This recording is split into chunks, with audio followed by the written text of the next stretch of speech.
All right, everybody, we're back. And Mike, can you believe it? We're already at the end of the regular season in Massachusetts. No way. Yes, way, yeah. Wow. Yeah, the final game of the regular season. We're going to go into the playoffs next week in Massachusetts. We got some big games coming up this week.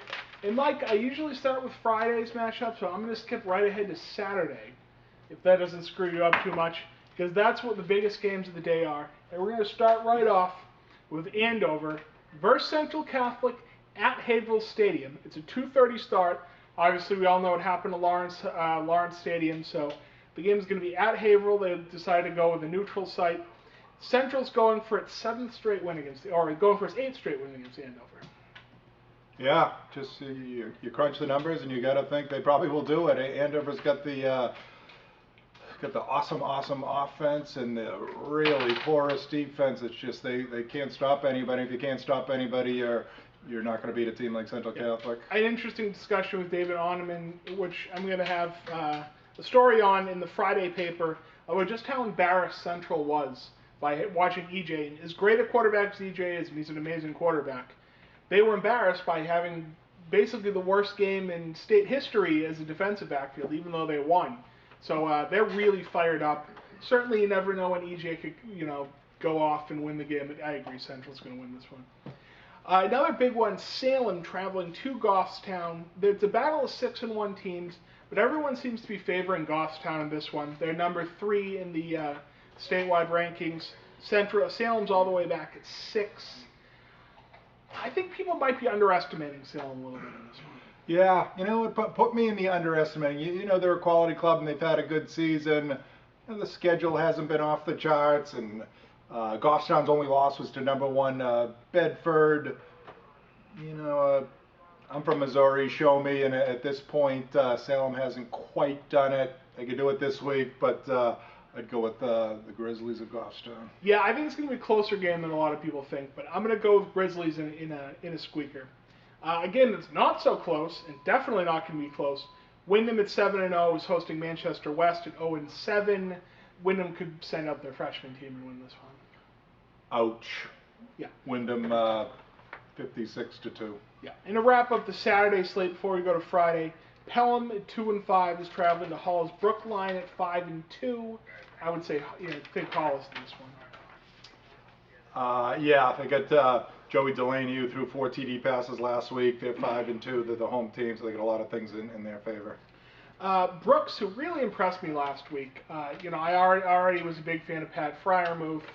He's just all over the field. Seamus Lambert from North Andover is throwing the ball very well.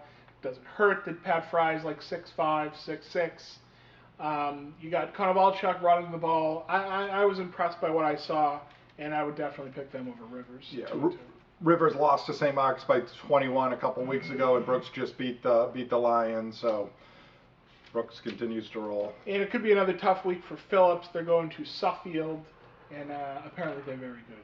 Suffield 3-1, coached by Andrew Gamere, son of Bob Gamere of Candlepins for Cash fame.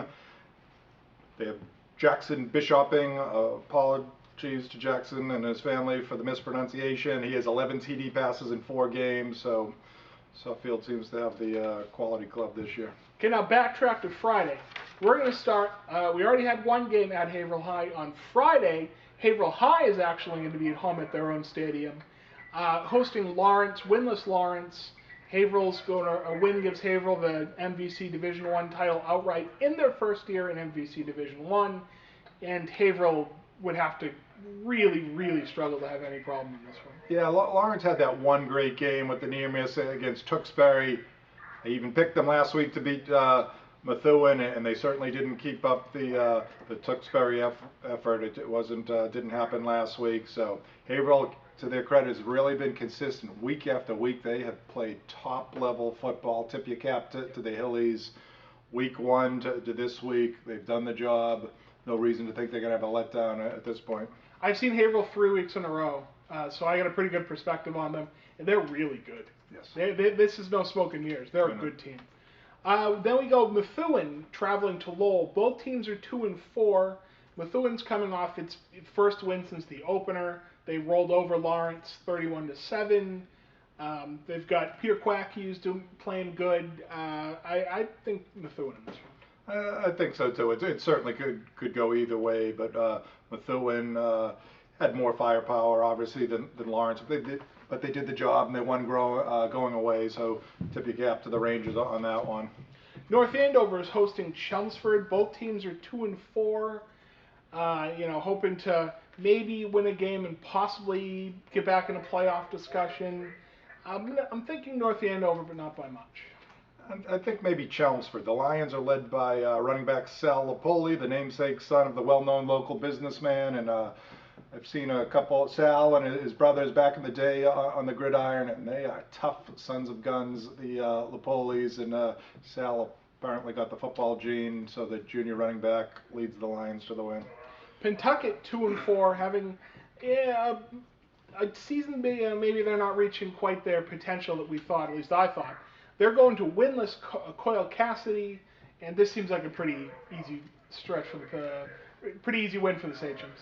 Yeah, I don't know how the schedule makers came up with this one, but Pentucket, don't play Coyle Cassidy again, and don't play in Taunton. Holy tamale! I'll say Pentucket 137-0. Yeah, Pinkerton at 3-4 is traveling to Manchester Central at 3-4.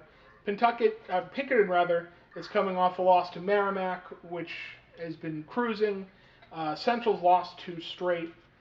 So maybe Pinkerton gets back on track here. I don't know. Central has lost 2 straight, but it's to Bedford and Goffstown. And they've actually played quite well, so they accounted themselves well in those defeats. I'll go with the Little Green.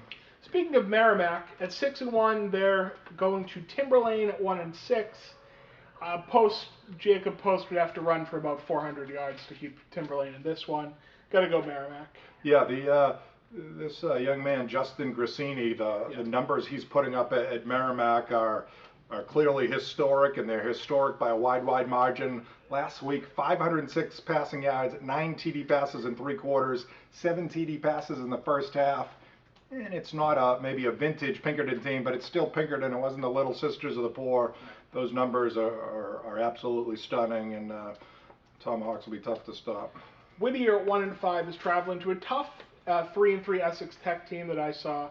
I don't want to say nearly upset Greater Lawrence, but certainly they gave them fits for a solid 2.5 quarters. So I'm going to go Essex Tech. Yeah, and they nearly knocked off unbeaten Shawsheen last week. It might even been OT, whatever. It was definitely close. So Essex Tech would seem to rate the favorites now.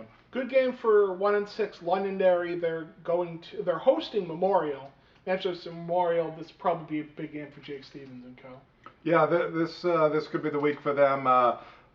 Bedford's awfully good, but Memorial is winless, and they lost 58-0 to Bedford last week. So we'll ride the Lancer momentum to the victory. North Reading 5-1, coming off maybe their biggest win of the season, rolling over Triton. They're hosting Newburyport at 2-3. I would say Hornets. Yeah, Matt McCarthy has not been denied by too many clubs this year, so McCarthy is the show once again. Georgetown 3-2, going to Ipswich at 3-3. Georgetown did most of their work against the non-Cape Ann League opponents. Now they're in the Cal. They've lost 2 straight, so I'm going to go with Ipswich. Yeah, Charlie Gillis is a good one for Ipswich, 139 yards, 3 TDs last week, so we'll see Ipswich in a tight one. And rounding up the slate, Sanborn is traveling to 5-2 Milford. I'm going to go Milford. Milford led by all-name teamer Maverick Dodier. Did we overlook, Dave, the Shawsheen Greater Lawrence? As a matter of fact, we did. And that's one of the biggest games of the week. Yes. And that's a total miss on my part. I've seen Greater Lawrence twice this season. They look very good. O.J. Belliard seems to be rounding into O.J. Belliard form. Kyle Vasconcelos played great 2 weeks ago when I saw them. I'm going to go Reggies. I am too. It's a game of the year in the CAC, and Shawsheen is unbeaten, but it just seems like it's trending. The Reggies are really taking off, and maybe Shawsheen has leveled off a little bit. So maybe it is a bit of an upset, but we're both thinking Reggies. Yeah, I'm thinking Reggies. They've just impressed me. Okay, there we are. Big games on both days this week. Saturday, a huge Saturday of high school football along with a big Friday. Let's see what happens.